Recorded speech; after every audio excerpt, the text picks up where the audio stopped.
안녕하세요. 토요미스테리 디바제시카입니다. 일본 아이치현에 살던 남학생 하토리 요시히로. 그는 평소 미국에 대한 큰 동경과 환상을 품고 있었습니다. 이런 성향은 집안 배경에서 왔다고 할 수 있는데요. 초등학교 때부터 부모님은 외국인 가족을 직접 홈스테이로 초청할 만큼 아주 적극적이셨고, 특히나 영어에 능통한 어머니는 집에서 직접 영어 교실도 운영하면서 아들은 자연스럽게 미국 문화와 영어를 받아들이며 자라나게 되죠. 그렇게 성장한 요시히로는 고등학생이 되면서 자신도 미국에 가서 공부를 하고 싶다는 꿈을 키우게 됩니다. 그리고 마침내 1992년 8월 고등학교 2학년이던 요시히로가 꿈에 그리던 미국 유학길에 오르게 되죠. 그가 정착한 곳은 루이지애나 베턴루지라는 항구 도시였습니다. 여기에서 홈스테이 가정에 머물게 되는데 운 좋게도 이 가족들 역시 아주 좋은 사람들입니다. 아버지는 대학 교수였던 리처드, 어머니는 의사였던 홀리, 그리고 또 요시히로와 같은 고등학교를 다니던 부부의 아들 웹까지. 미국에서의 새 출발은 정말 순조로웠습니다.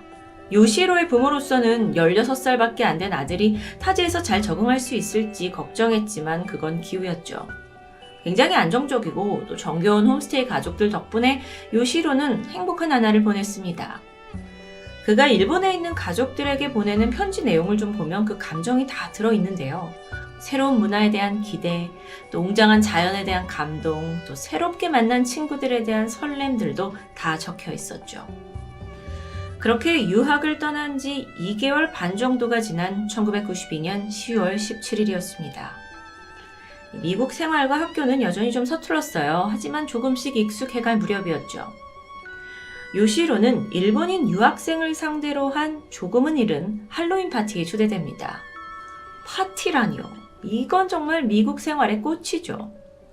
여기서 잠깐 미국에서 할로윈이 얼마나 큰 축제인지를 말씀드리면 사실상 10월이 시작하는 시점부터 백화점이나 상점은 물론이고요. 일반 가정집들조차 다 집을 할로윈 분위기로 꾸며놓습니다. 거의 10월 이 한 달 내내 할로윈을 즐긴다고 볼 수 있어요. 그러다가 당일이 되면 아이들은 집집마다 돌아다니면서 사탕을 얻고요. 어른들 또한 다들 코스튬을 입고 집이나 클럽에서 파티를 즐기는 분위기죠. 거의 크리스마스급으로 할로윈에 아주 진심이라고 생각하시면 될 것 같은데요. 어쨌든 요시히로는 처음으로 미국에서 초대받은 할로윈 파티였기 때문에 굉장히 설렜습니다. 여기에 가족이자 또 친구인 이 웹과 함께 가기로 해요. 파티에선 또 어떤 코스튬을 입느냐가 중요하겠죠.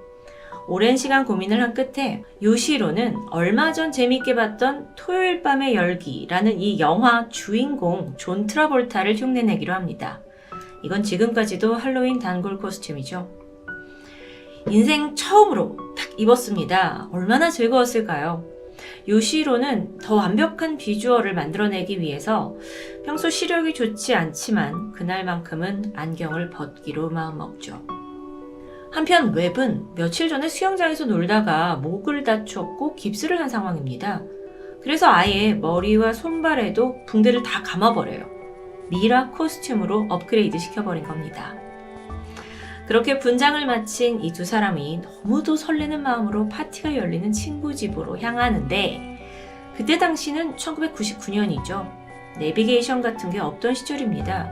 파티가 열리는 친구 집에 어떻게 찾아가느냐? 지도였습니다. 웹의 아버지가 직접 지도를 그려줬고요. 두 사람은 어두운 밤 걸어서 그곳을 찾아가게 되죠.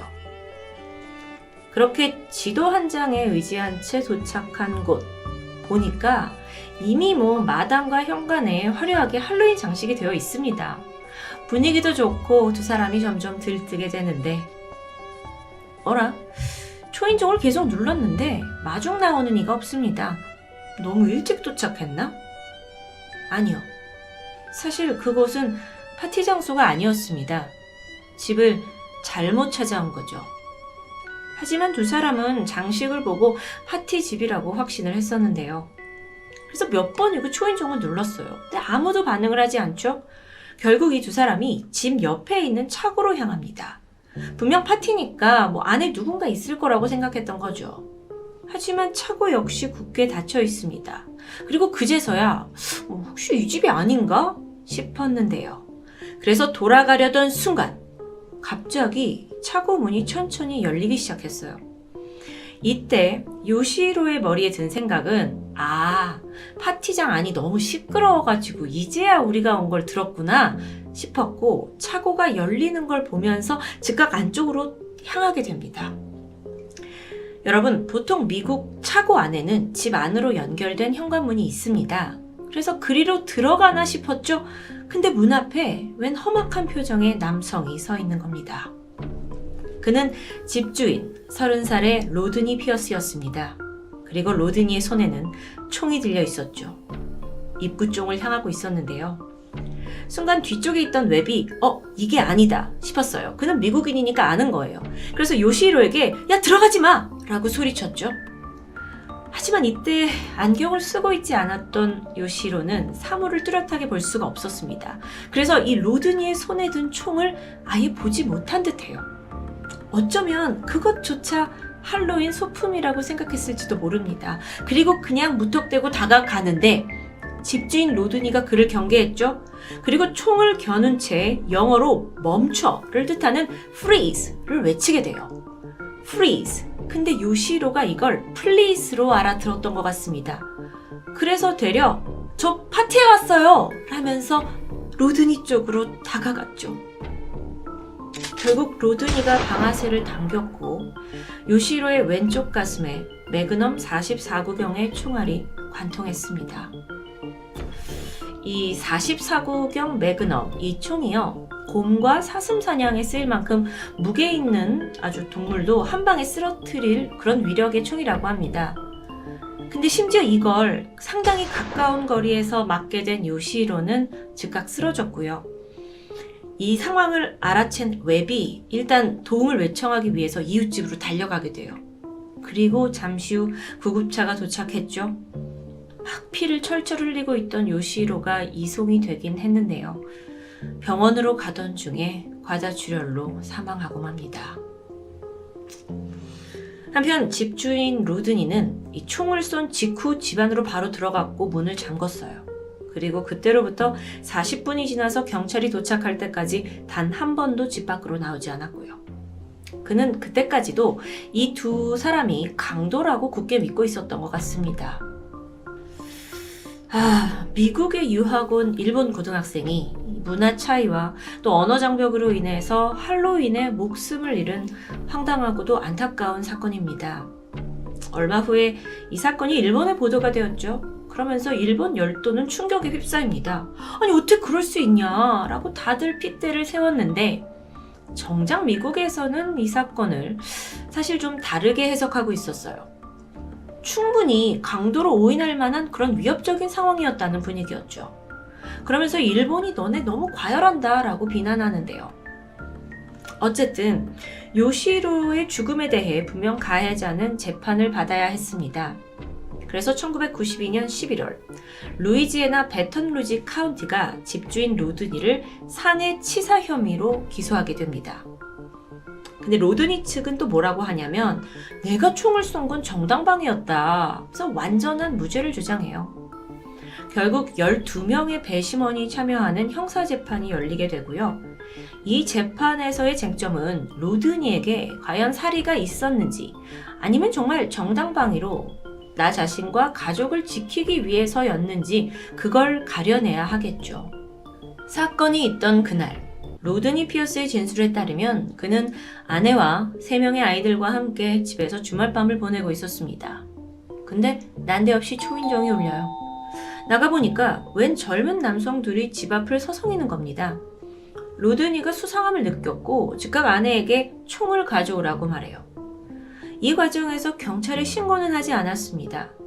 한편 함께 있던 로드니의 아내 역시 낯설게 집 앞에 서 있는 이 침입자들이 굉장히 빠른 속도로 움직이는 듯 했고 또 막 차고로 가니까 엄청난 공포를 느낄 수밖에 없었는데요.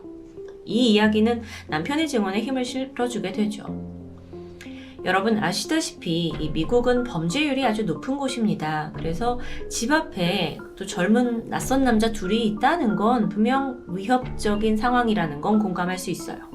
그런데 꼭 총을 쏴야만 했던 걸까요? 아직 굉장히 앳된 고등학생 아이 둘이었는데요. 재판에서는 로드니가 요시로를 쏜 그 순간 두 사람의 거리가 어느 정도였냐, 이것도 쟁점의 하나였습니다. 로드니의 변호사에 따르면 이 옷에 묻어있는 화약의 양을 토대로 거리를 측정하게 되는데 그게 약 90cm에서 150cm 정도로 굉장히 가까웠다고 주장해요. 가까운 만큼 위협적이었겠죠. 그래서 로드니가 총을 쏘기 직전까지는 방아쇠를 당기는 걸 나도 주저했다. 하지만 계속 다가오니까 어쩔 수 없이 쐈다라는 설명이었습니다. 이렇게 치열한 공방이 계속되었고요. 결국 1993년 5월 로드니의 변호사가 최종 변론에서 뭐라고 하냐면 현관에 벨이 울리면 누구에게나 총을 들고 문을 열 수 있는 법적 권리가 있다. 그것이 미국의 법이다. 라는 말을 남기게 됩니다. 그리고 여기에 관중석에서는 박수가 터져나오게 되죠. 그리고 마침내 배심원의 만장일치로 로드니 피어스에 대한 무죄 판결이 내려집니다. 정당방위라는 게 인정된 거예요. 반면에 아주 황망하게 아들을 잃은 요시히로의 부모님은 이걸 받아들일 수 없었습니다. 그래서 지푸라기라도 잡는 심정으로 미국의 유명한 변호사를 고용했고요. 로드니에게 민사소송을 다시 걸게 돼요. 이전에는 형사재판이었어요. 근데 거기는 무죄 판결로 처벌을 할 수 없었지만 손해에 따른 배상액을 청구하겠다는 목표였죠. 그래서 검사가 아닌 이번엔 유가족 변호사가 이 사건을 다시 검토하게 돼요. 그에 따르면 쟁점의 다른 부분이 발견되는데 이 사건 당시 로드니와 요시히로의 거리가 모순이 존재했다는 걸 발견합니다. 변호사가 뭐라고 하냐면 실제 두 사람 간의 거리는 90에서 150이 아니라 피어스의 로드니 피어스의 팔 길이 그리고 이 총 길이까지 다 계산을 해본다면 그보다 더 훨씬 멀었을 거라는 게 추정입니다. 그럼에도 불구하고 이 로드니 변호사 측에서 거리가 마치 좀 더 가까운 것처럼 좁혀서 말했다는 주장이죠. 그래서 그 전문가의 감정에 따르면 실제로 거리가 190에서 250cm 정도, 그러니까 대략 2m 정도의 먼 거리입니다. 로드니 쪽 주장보다 1m는 더 먼 거리죠. 근데 그런 여유에도 불구하고 로드니가 총을 쐈다? 이건 어떤 사리가 있었던 게 아니냐로 판단이 되는 겁니다. 그러면요, 로드니는 왜 처음 본 소년에게 주저없이 총을 쏜 걸까요? 여기에 대해서 또 새로운 증언이 등장합니다. 사실 이 로드니의 가정사를 좀 보면 그의 아내 보니와 그는 재혼한 사이였어요. 각자의 아이가 한 명씩 있었고 또 두 사람 사이에서 낳은 아이가 한 명 있었던 거죠. 그래서 총 3명인데요. 사건이 발생한 그날은 아내의 전 남편이 아이들과 만나러 오는 날이었어요. 근데 문제는 이 아내와 전 남편이 사이가 좋지 않아요. 그러니까 전 남편이 오면 막 아내와 싸우고 그러다 보니 덩달아 현 남편인 로드니 역시 전 남편이 집에 오는 걸 끔찍하게 싫어했죠. 이웃들 증언을 들어보니까 이 세 사람이 막 서로 욕을 하면서 싸우는 그런 모습을 보인 적도 있다는데요. 사건 당일에 요시히로가 띵동 초인종을 눌렀죠? 근데 그 시각이 하필 아내의 전 남편이 방문하기로 한 시각과 거의 같았습니다. 그래서 로드니는 이미 예민해져 있는 상태였는데 집 앞에 웬 남성들이 있어? 어라, 이거 전 남편이 보낸 무리들 아니야? 라고 착각했을 수도 있죠. 그리고 그 감정이 더 격분했을 수도 있다는 게 유가족 측 변호사의 주장입니다. 그렇다 보니까 감정적으로 더 이제 화가 나서 제대로 확인도 하지 않고 얘들한테 성급히 방아쇠를 당겼다는 건데요. 사실 그때 요시히로가요, 애들 둘 다 무기를 전혀 지니고 있지 않았어요. 코스튬도 무기를 가질 만한 그런 코스튬이 아니었고요. 그런 점을 보면 아무리 강도라고 착각을 해도 무작정 총을 겨눈 건 좀 이해하기 힘든 부분인 게 분명합니다. 게다가 요시히로는 59kg 정도 나가는 왜소한 체격의 동양인 남성이에요. 로드니는 훨씬 더 건장한 체격이고요. 정말 요시로가 그렇게 위협적이었다면 바로 총을 쏠 게 아니라 허공에다가 경고 사격을 할 수 있잖아요. 아니면 처음부터 차고문을 열어주지 않은 채 경찰에 신고를 할 수도 있었습니다. 근데 굳이 차고문을 열어준 건 로드니 그 자신이었죠. 아니, 그렇게 듣고 보니까 이게 어떻게 단순히 정당방위인지, 혹시 외국인에 대한 차별은 아닌지 괜한 의심도 되는 부분인데요. 어쨌든 형사재판에서 로드니는 무죄라고 판결이 받았죠. 하지만 민사재판에서는 지금까지 제가 말씀드린 이 모든 유가족의 주장들이 인정됩니다. 그렇다고 무죄가 유죄가 되는 건 아니죠. 하지만 재판부는 로드니가 유가족에게 65만 3천 달러, 그러니까 하나로 약 7억 원 정도를 지불해야 된다라는 판결을 내리게 되죠. 로드니가 막 억울하다면서 항소했지만 그건 받아들여지지 않았습니다. 이후에 로드니는 보험을 이용해서 약 10만 달러 정도는 지불했다고 해요. 하지만 그 나머지는 지불하지 못한 채 파산한 것으로 알려졌습니다. 한편 요시로를 잃고 슬퍼하던 건 부모님만이 아닙니다. 2달이라는 짧은 시간이었지만 정을 나눴던 그 미국 홈스테이 가족들 역시 이 죽음에 격분을 했고요. 근본적으로 미국의 총기법을 개혁해야 한다면서 목소리를 높이게 되죠. 그래서 이들이 총기 규제 단체를 결성해요. 그리고 요시로 부모님들 또한 이 로드니에게서 받은 10만 달러 그 금액을 다 단체에 기부하게 되고요. 이게 꽤 반향을 불러일으킵니다. 그리고 약 200만 명에게서 동의서, 서명을 받게 되고 큰 관심을 불러일으켰고, 그게 결국 빌 클린턴 대통령에게 직접 전달되기까지 했죠. 이때만 해도 미국에서 총기를 판매할 때는요, 구매자 신원을 제대로 확인하지 않았다고 해요. 하지만 요시로 이 사건, 그리고 또 총기 규제에 서명이 있은 이후에 구매자가 어떤 사람인지 신원 조사가 더욱 강화됩니다. 그래서 바로 총을 내어주지 않고 5일 동안 대기를 해야 되는 기간이 의무화되었고요. 또 혹시 구매자한테 전과가 있거나 마약 중독자, 또 미성년자일 경우에는 판매를 엄격하게 금지하는 일명 브레디 권총관리법이 최종적으로 통과되었죠. 듣다 보니까 그게 그제서야 통과가 됐다는 게 좀 황당한데요. 전과가 있거나 마약 중독자, 미성년자한테는 특히나 총기에 대해서 조심해야 되는 부분이니까요.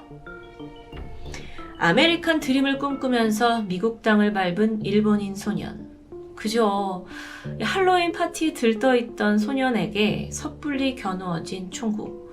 이 안타까운 죽음은 총기 소지를 허용하는 미국 사회에 큰 경종을 울렸습니다. 하지만 세상이 바뀌기 위해선 늘 이런 희생이 뒤따라야 한다는 사실이 그저 안타깝기만 한데요. 지금까지 할로윈에 벌어진 비극, 토요미스테리 디바제시카였습니다.